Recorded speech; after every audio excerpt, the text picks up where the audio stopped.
네, 강성우 인사이트 2부 계속해서 이어나가도록 하겠습니다. 세계 최초 암호자산 통합법인 유럽연합 암호자산법 전문에 대한 이야기 나눠보고 있습니다. 자, 그렇다면 이 전문에 암호자산법 제정 배경도 나와 있다고 하는데 구체적으로 어떤 내용인가요? 유럽연합 암호자산법 전문 그 제1항에 보면은 제정 배경을 구체적으로 밝히고 있습니다. 네. 유럽연합 암호자산법을 제정하는 것은 유럽연합의 디지털 금융 전략의 하나다. 예. 이 부분 같은 경우도 우리나라도 사실 그 디지털 자산법을 제정할 때 디지털 금융 전략 중 하나다라는 표현이 들어가야 되는 아직까지 없습니다. 그러면 디지털 금융 전략의 하나로 암호자산법을 제정을 하고 있는데 구체적으로 따지면 유럽연합의 금융 서비스 관련 기준의 법령은 법령을 디지털 시대에 맞도록 새롭게 개정을 하고 금융 서비스 법률 관련한 혁신 기술 사용을 포함을 해서 국민들에게 미래 대비형 경제에 적응할 수 있도록 기여토록 하자. 참 상당히 그 용어가 좋더라고요. 네. 국민들로 하여금 미래 대비형 경제에 기여토록 하자. 아주 참 표현이 좀 멋있다. 그리고 아주 구체적이다. 네. 그리고 두 번째 부분인 경우는 유럽연합은 금융 분야에서 블록체인과 블록체인 기반 분산원장 기술 등 혁신적인 기술 개발을 활용하고 그리고 촉진하는 데 관심을 갖고 암호자산법을 제정하고 있다라고 해서 근본적으로는 그 디지털 금융 전략 중 하나로 암호자산법을 제정하고 있다고 하는 부분을 명확히 밝히고 있습니다. 네, 그러니까 디지털 시대에 발맞춰서 미래 대비형 경제에 기여를 하기 위해서 바로 이 미카 법안을 제정을 하게 된 것 같습니다. 그렇다면 이 미카 법안 전문에는 미카 법안의 제정 목적도 좀 뚜렷하게 나와 있을 것 같은데요. 예. 어떻게 규정되고 있나요? 그 유럽연합 암호자산법 전문 제3항에 보면 그 암호자산법 제정 목적을 구체적으로 규정을 하고 있습니다. 내용을 본다면 암호자산 특유의 혁신적이고 기술적인 특성을 감안을 할 때 암호자산을 금융 투자 상품으로 분류하기 위한 요건을 명확하게 규정을 할 필요가 있다. 현재 그 국제회계 기준에서는 현재 암호자산을 무형자산으로 현재 보고 있거든요. 네. 그리고 따라서 유럽 집행위원회는 유럽 증권시장 감독청으로 하여금 법적 불확실성을 줄이고 시장 참여자들에게 공정한 경쟁의 장을 보장하기 위한 가이드라인을 만들어서 공표하도록 과업을 부여를 해야 된다.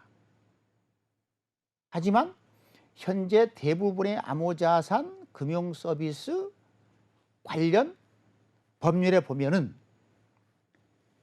기존 법률에는 암호자산과 관련된 내용들이 포함되어 있지 않다.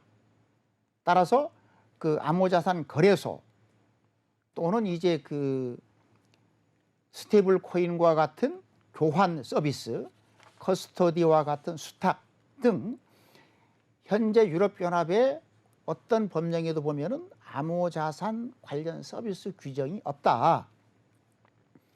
이렇게 그 현재 기준에는 유럽연합의 관련 어떤 법령에도 암호자산 관련한 규정이 없다 보니까 암호자산을 이용하고 있는 소비자나 이용자들이 아주 위험에 노출되고 있다.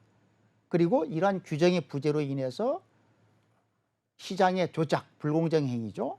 금융범죄, 그리고 유통시장의 무결성이 위협을 받고 있다. 그래 결론적으로는 이러한 각종 문제점을 일거에 해소해서 구체적으로 아까 말씀드렸었던 것처럼 유럽연합의 각국이나 관련된 기업이나 국민들 하여금 미래경제형 디지털 시대 경제에 대응하고 기여를 할 수 있도록 하는 것이 유럽연합 암호자산법의 제정 목적이라고 전문 제3항에서 아주 구구절절하게 규정하고 있습니다. 네, 가장 큰 목적은 아무래도 소비자 보호 그리고 불공정 행위의 규정이 아닐까 싶은데요. 그런데 아직 이 암호자산법이 시행이 되고 있지는 않습니다. 그러다 보니까 여기에 따른 부작용도 있을 것 같은데 관련 내용도 좀 예, 전문에 언급이 돼 있나요? 그 전문 제4항에 보면 앞에서는 재정 목적을 밝혔는데 왜 지금까지 유럽연합인 경우에 암호자산법이 없다 보니까 기존 법령에도 없고 관련된 새로운 법령도 없다 보니까 그 규정, 법규 위반에 따른 부작용을 구체적으로 기술을 해서 그 이용자들로 하여금 국민들로 하여금 그 내용을 알 수 있도록 정의를 했습니다. 전문상에 보면 유럽 연합 차원의 암호자산에 관련된 법령 위반은 암호자산에 대한 신뢰 부족으로 이어지고 결과적으로는 암호자산뿐만 아니라 블록체인 시장의 발전을 저해할 뿐만 아니라 관련 기업들의 혁신적인 서비스 그리고 새로운 자금 조달과 관련한 유럽연합의 경제 주체들에게 기회를 놓치게 된다는 부분을 먼저 적시를 하고 있고요. 두 번째는 암호자산에 대한 관련 법령이 없다 보니까 규제의 분절화를 처리를 하면서 결과적으로는 국가 간에 어떤 나라는 규정이 있고 어떤 나라는 없다 보니까 국가 간 규제 차익이 생길 수 있다. 그리고 세 번째 부분인 경우는 아직까지는 암호자산의 규모가 크지 않지만 어느 선에 가면 암호자산으로 인해서 금융시장의 안정을 위협할 수가 있겠다.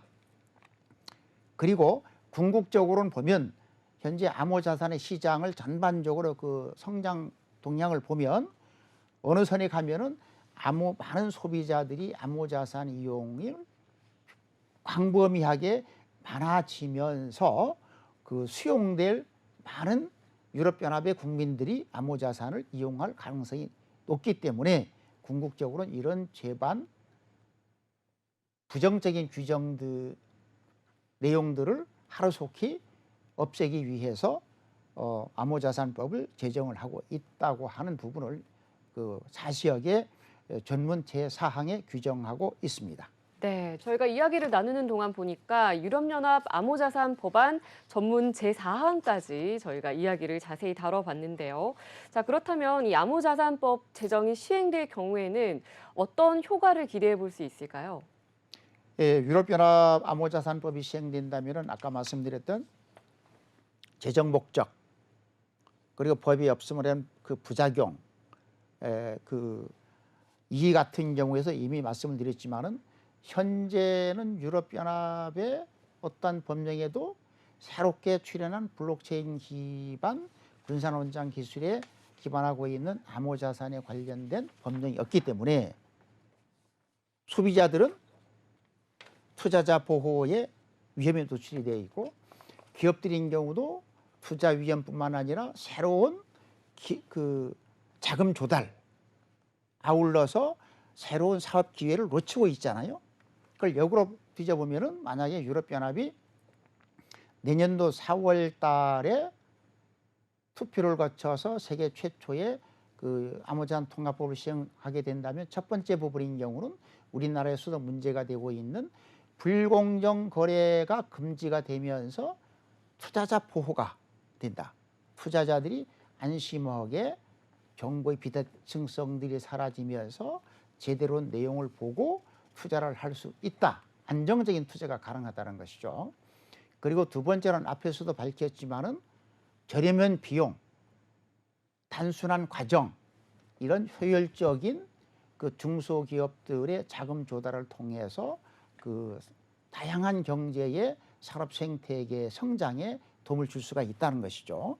그리고 세 번째 부분인 경우는 새로운 기술인 블록체인 그리고 블록체인 기반 분산원장 기술에 의한 암호자산을 통해서 새로운 사업 기회가 생기면서 전체적으로 유럽 27개국의 회원국 모두에서 신산업, 블록체인, 분산원장, 암호자산 관련한 산업에 성장할 수 있는 새로운 기회, 그걸 통해서 고용 창출 기회까지도 확대가 될 수 있다라고 하는 것이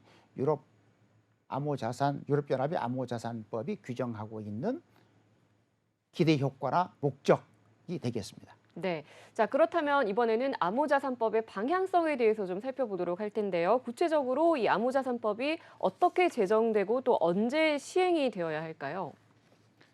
현재 그 유럽연합 암호자산법은 앞에서도 여러 번 말씀을 드렸지만 2018년, 19년도 발의가 돼서 그동안 다양한 절차를 거쳐서 내년 4월 달에면은 최종 투표를 거쳐서 아마 거의 지금 뭐 4월 달로 확정될 것으로 보고 있습니다만은 네. 그 최종적으로 시행될 것이다. 그런 것이 일반적인 관측이 되겠습니다. 네.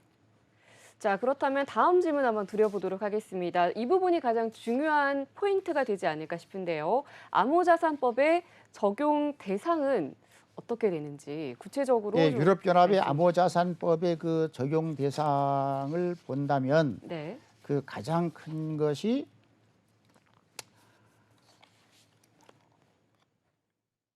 현재 그 유럽연합 암호자산법의 적용 대상은 전문 8A에 규정을 하고 있습니다. 구체적인 내용을 보면 발행자의 허가 없이 보유자 간의 이전이 가능한 암호자산에만 적용이 된다. 그럼 예를 들어서 우리가 토큰을 사고 팔 때 발행자 허가 없이 소유권을 왔다 갔다 이전을 할 수 있잖아요. 그래서 구체적으로 유틸리티 토큰 그리고 스테이블 토큰에 해당되는 자산 증거 토큰과 전자화폐 토큰 요 세 가지 토큰을 유럽연합 암호자산법의 적용 대상으로 보고 있고요. 네. 반면에 현재 그 대체 불가능 토큰 NFT죠. 그리고 기존 증권법에서 규율하고 있는 그 증권형 토큰 STO는 유럽연합 암호자산법의 적용 대상이 아니다라고 명확하게 규정을 하고 있습니다. 네. 증권형 토큰 역시 또 규제 대상이 아닌 걸로 아니죠. 그건 기존 되어 있죠. 증권법에 의해서 관리를 하도록 되어 있습니다. 네. 자, 그렇다면 앞서 말씀하셨던 이 대체 불가능 토큰 NFT는 규정이 되지 않는다고 했는데 거기에 대한 또 이유도 궁금하거든요. 자세히 예. 좀 설명해 주시죠. 그 유럽연합 암호자산법에 보면은 대체 불가능 토큰은 적용 대상이 아니다라고 명확하게 규정을 하고 있지만 반면에 전문 그 8B항에 보면 고유한 자산으로서 다른 암호자산과 대체될 수 있는 암호자산 그리고 지적 고유한 실물 자산의 진위를 증명할 수 있는 암호자산, 암호자산 교환소에서 거래가 허용되지 않는 즉 대체 불가능 토큰인 경우도 기존 법안에는 없지만 앞으로 유럽연합 차원에서 맞춤형 제도를 만들어야 되는지 여부를 유럽연합 집행위원회가 좀 검토를 해야 된다라고 해서 향후에 앞으로 이 법안에 포함될 가능성을 열어두고 있습니다. 네, 그러니까 NFT 같은 경우는 지금 당장은 유럽연합 암호자산법에 적용을 받고 있지는 않지만 또 향후 추가적으로 맞춤형 제도를 통해서 적용을 시키겠다라는 입장인 것 같습니다. 추가 개정 과정에서 법안에 들어갈 수도 있다는 가능성을 열어두고 네, 있습니다. 자 그렇다면 유틸리티 토큰 같은 경우는 아까 적용 대상이라고 하셨습니다. 예. 네, 여기에 대한 또 자세한 내용도 알려주시죠. 예, 현재 보면은 그 유럽연합 암호자산법 전문 제9조 그리고 본문 제3조 5항에 유틸리티 토큰에 관해서 규정을 하고 있습니다. 네, 유틸리티 토큰인 경우는 보면은 분산 원장에서 사용할 수 있는 재화 또는 서비스에 대한 디지털 접근 수단 제공을 목적으로 하면서 해당 토큰 발행자에 의해서만 수용되는 경우를 유틸리티 토큰으로 명확하게 규정을 하고 있습니다.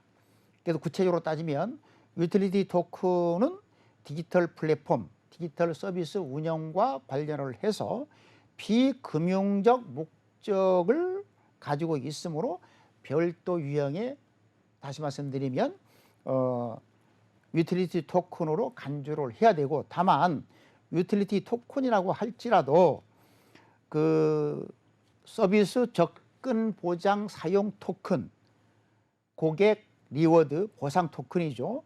채굴 보상 토큰과 같은 경우 투자 또는 지급외로 외의 목적으로 공개될 경우는 암호자산법 적용이 대상이 아니다.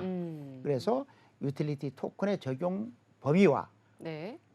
적용하지 않아야 될 범위를 구체적으로 전문에다가 정의를 하고 있습니다. 네, 모든 종류의 유틸리티 토큰이 전부 다 이 미카 법안에 적용이 되는 건 아니었군요. 그러면은 네. 왜 그러냐면 일부는 그 STO 네. 증권형 토큰으로도 분류가 될 수 있기 때문에 네. 정확하게 이 법은 증권형 토큰은 적용 대상이 아니다는 범주이기 때문에 일부 유틸리티 토큰 중에서도 증권형으로 분류가 될 수 있는 부분은 적용 대상이 아니다는 밝히고 있죠. 네. 자, 그리고 아까 스테이블 코인도 적용을 받는다라고 하셨는데 그중에 먼저 자산 준거 토큰에 대해서 좀 말씀해 주시죠. 예. 그 유럽연합 암호자산법 같은 경우는 스테이블 코인으로서 세 가지를 규정을 하고 있죠. 네. 자산 준거 토큰 그리고 전자화폐 토큰을 규정을 하고 있습니다. 해당 조문을 보면은 전문 제9조, 본문 제3조 3항에 규정을 하고 있는데 자산 준거 토큰이라고 하는 것은 하나 또는 복수의 상품, 암호자산 또는 이들 자산의 바스켓에 준거를 하면서 가치 유지를 시키는 것을 정확하게 그 자산 준거 토큰으로 보고 있고, 그 자산 준거 토큰은 가치, 즉 가격이죠.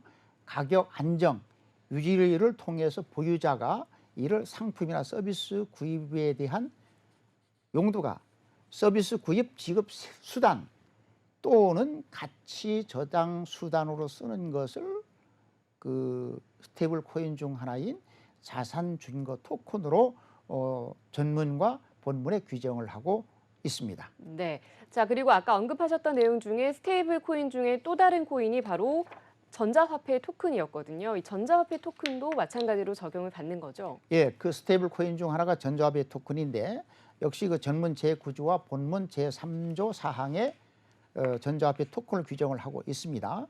전자화폐 토큰 같은 경우는 자산 준거 토큰과 다르게 오직 하나의 명목 화폐에 준거하여 가치를 유지 안정시킴으로써 지급 수단에만 쓰는 경우, 그래서 전자화폐 토큰은 전자화폐와 마찬가지로 은행권의 전자적 대용물로서 지급에 사용된다. 그래서 이것을 뭐 전자화폐 토큰 또는 영어로 이머니 토큰이라고도 부를 수가 있다라고 정의를 하고 있는데요. 비교를 해보면 자산 준거 토큰은 하나 또는 복수의 법정 화폐, 상품, 암호자산과 연결을 해서 가격을 유지시키는 토큰이면서 지급수단 또는 가치 저장 수단으로 쓰이는 겁니다. 하지만 전자화폐 토큰은 단 하나의 명목 화폐와 연결을 해서 가격 유지를 하면서 오직 지급수단만으로 쓰는 것이다 라고 하는 경우요. 또 하나 추가로 말씀을 드리면 앞에서도 말씀을 드렸지만 지난 5월 달에 그 세계적으로 52조 원의 투자자 피해를 유발한 테라 토큰과 같은 알고리즘형 토큰인 경우는 유럽연합 암호자산법에서는 스테이블 코인으로서 인정할 수 없다라고 하는 규정을 명확하게 정리를 하고 있습니다. 네, 마지막으로 이 유럽연합 암호자산법 적용에 의해서 유의할 사항이 있다면 좀 핵심만 간략히 정리해 주시죠. 그 유럽연합 암호자산법 전문 제9항에 보면은 유의사항을 정의를 했는데요.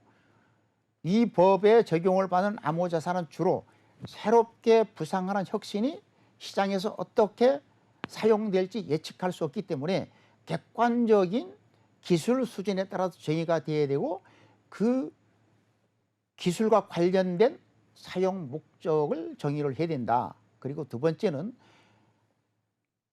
관련된 토큰을 비금융 투자 상품으로 이 암호자산법을 적용할 것인지 아니면 금융 투자 상품으로 정의를 해서 다른 법령에 적용을 할 것인지 여부를 정확하게 그 구분을 할 필요가 있다고 하는 거죠. 네.